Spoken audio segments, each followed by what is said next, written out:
Hey, this is the Red Mage, and welcome to another Minecraft 101.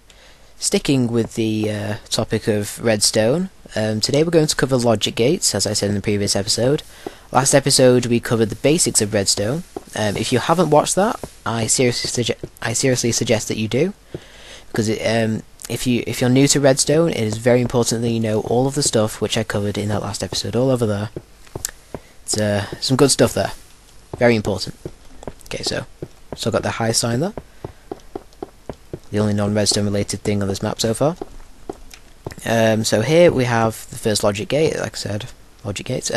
Simple, very simple logic gate, made with a total of 3 redstone torches, 1 redstone dust, and 2 inputs. I use levers here just to demonstrate, but you can just run wire towards these or whatever, with different inputs. It's completely up to you how you use them.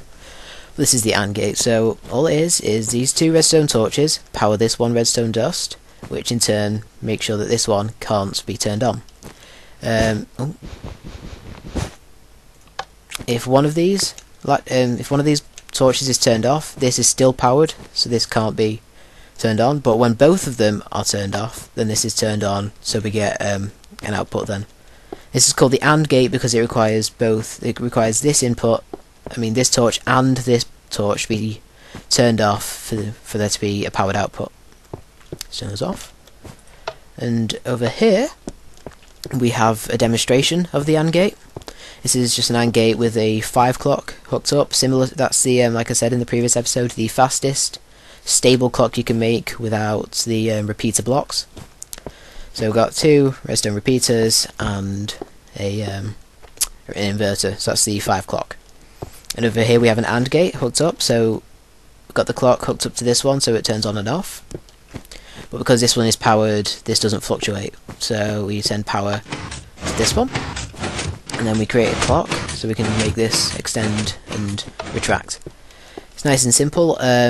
This is great for if you want to have a clock that's activated only when you've got it like a lever pulled or something like that. It's probably the main use of having a clock with an AND gate. So here we have an OR gate. All it is a redstone repeater with multiple inputs set up to it. You can have a 3rd input. I just put 2 here because it was easy for me to set up. So all it means is that at least one of these has to be turned on for there to be a positive output. So it's quite literally this one or this one. Both, if neither of them are activated, we have a negative output. If both of them are activated, we have a positive one, a 1 state, but you only need one of them for it to be active. Nice and simple. Over here we have its polar opposite. This is the NOR gate. So OR, NOR, just means negative OR, I think. So I set this one up with 3. Once again, you can do it with 2, just like that one. All it means is that if at least one of these is sent to it, this is just an inverter instead of the repeater. But if just one of these is sent to it, then we don't get an output. So I could turn all 3 of them on, we don't get an output. Nice and simple. So that's the NOR gate. Now, what should I cover first? I think I'll cover the RS NOR latch because this is a fairly simple concept. Okay. The RS NOR latch is, well, as it says, it's a latch, which is a memory unit in this case, and all it is we press a button, and it changes the state. These are great for when you want to create computers. I've used them before when it comes to, oh, that's the wrong one. I used them before when it came to making a combination lock. You can also use them for locking doors and stuff like that, because it is a latch. The way it works, if I just reset this, is got this redstone torch here, and when we send power to it, this redstone torch turns off, and this one turns on. And because this one's turned on, even though when this one loses its power from the button, it still has power coming from that torch. And because it has power coming from that torch, it can't turn back on. And if this one can't turn back on, it can't turn that one off. Okay. Over here, I have a timed RS NOR latch, which is pretty much the same, but instead of putting a button on this one, I put up a series of repeaters coming from this torch here. So when this torch turns on, it'll power these repeaters, and they'll turn on and send power back to this. So it's great for I'm using a piston here it's great for keeping something powered for extended periods of time. So turn that on, the piston stays extended until power is sent back to that, and you know, just do it again whenever you like. And it's great, like I said, it's good for like I said, keeping piston doors open for longer if you have trouble getting through them, all that kind of stuff. It's really cool. So do it again, keeps going nice and slowly, and turns back off. There you go, nice and simple. So XOR, we haven't covered this one yet. So this is the XOR gate. So what this one means is that they have to be in a different state for them to be active. If they're in the same state, then it's not active. Okay, so that's how that works. I'll show you it. So this is when this is turned on, when it's got an output. So when only one of them is active, then that means we don't have power going to this block here, and that means that this block here isn't powered, although that isn't too important at the moment. This block here isn't powered. It also isn't sending an output, so what that means is that this torch here is allowed to be powered. I don't actually need that, do I? No, I don't need that, but I'll keep that there anyway. So this torch here isn't powered, so I mean it's turned on because there's no power going to the block, which means that this is allowed to be extended. And the same happens if you reverse it. There you go. So if it's reversed, it's the same but on this side. Now when both of them are sending out power, so I'll send out power from this one. So when both of them are sending out power, that means neither of these two blocks is, neither of these two torches is on. So they don't send power to these blocks, which means they don't send power to this wire here.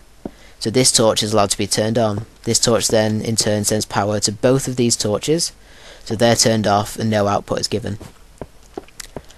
When they are both turned off, then that means these two torches here are both turned on. So this one's turned off now, and power is sent to these blocks, power sent to here, and because they're both turned on, they both send power to these blocks and to these torches, so they're turned off, and as a result we don't get an output. So that's how that one works.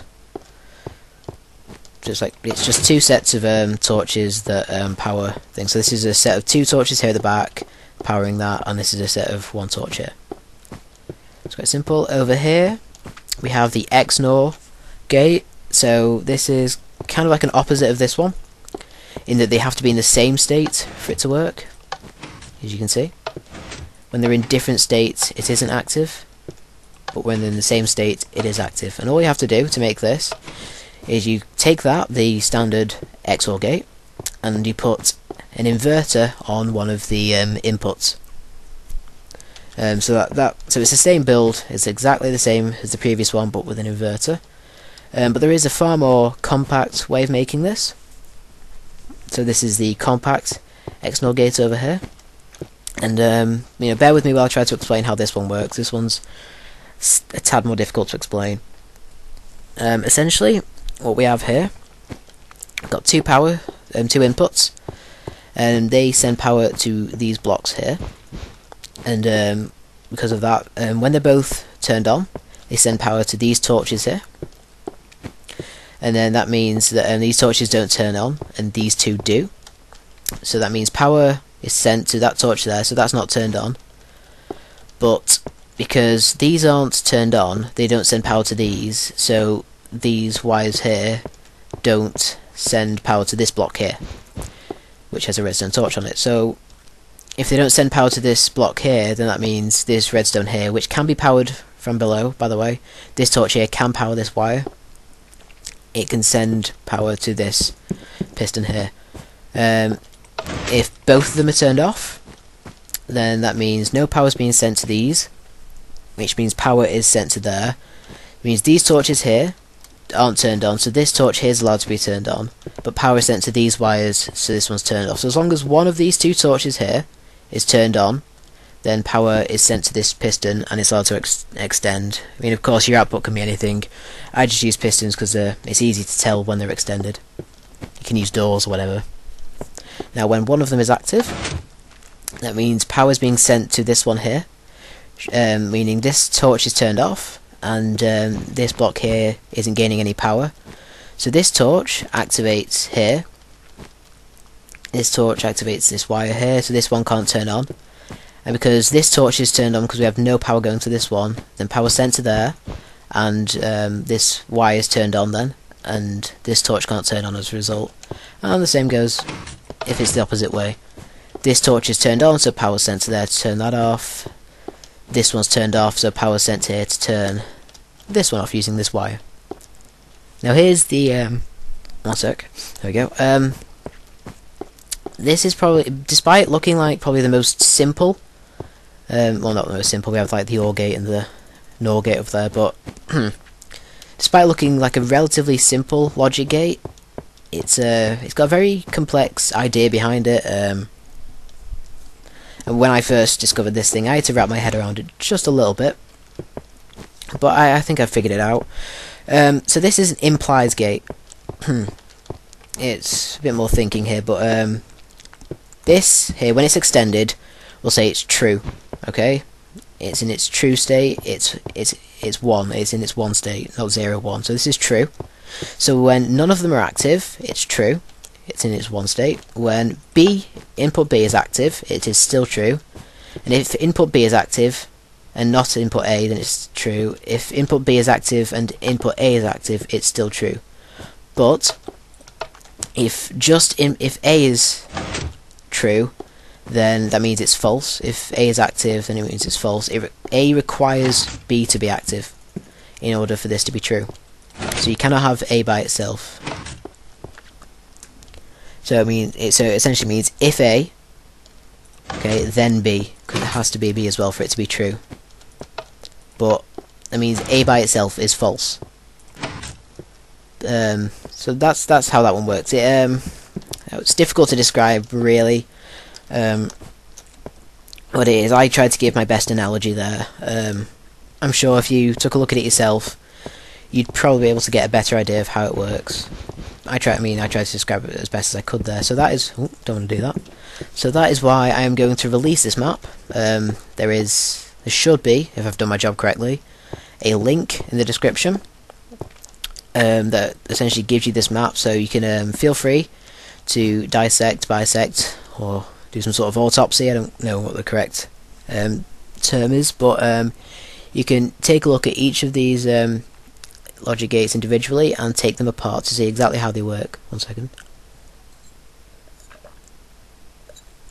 Oh god, I've got a bad throat today, as I did in my previous video because it's the same day. So yeah, that's how that one works. No, isn't. What am I on about? Map. Yeah, I'm going to release this map so you can take a look at it yourself. This is the Minecraft 101 map. It's pretty much going to get an update with every episode, so I'll release a new version of the map every episode.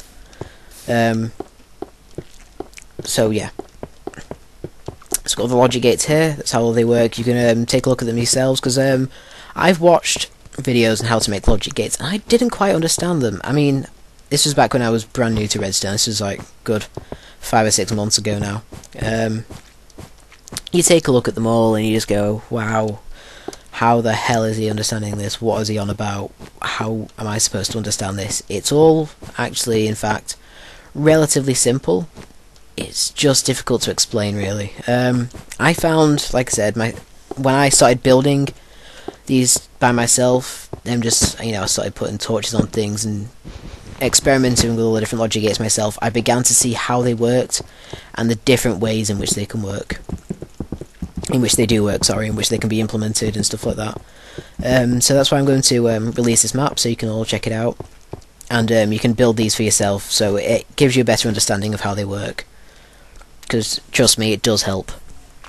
So, next episode, I forgot to put up a sign, like I did last time. Next episode, I am going to be covering one of 2 things. It is either going to be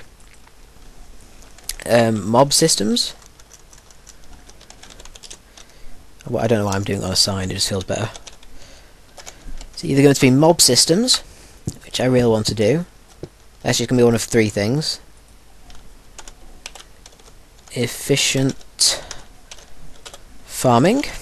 That includes automatic farming as well, which will include another logic gate, which I actually forgot. I'm not sure if it is a logic gate. It's definitely not a latch. but it was invented pretty recently actually. It's called the bud switch. It means block update detector switch, and that's going to be using the farming one if I do that, or mob systems efficient farming.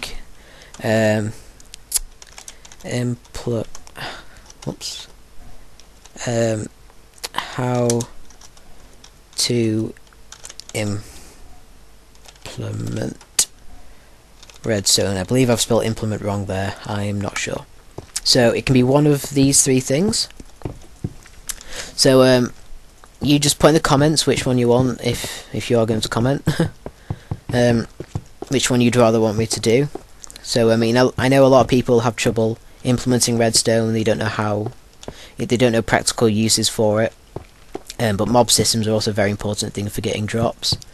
And efficient farming is also another one that a lot of people seem to have trouble with. They want to know the best ways to farm different items and stuff. So that's where that one comes into play. So hope you enjoyed, and I'll see you next time.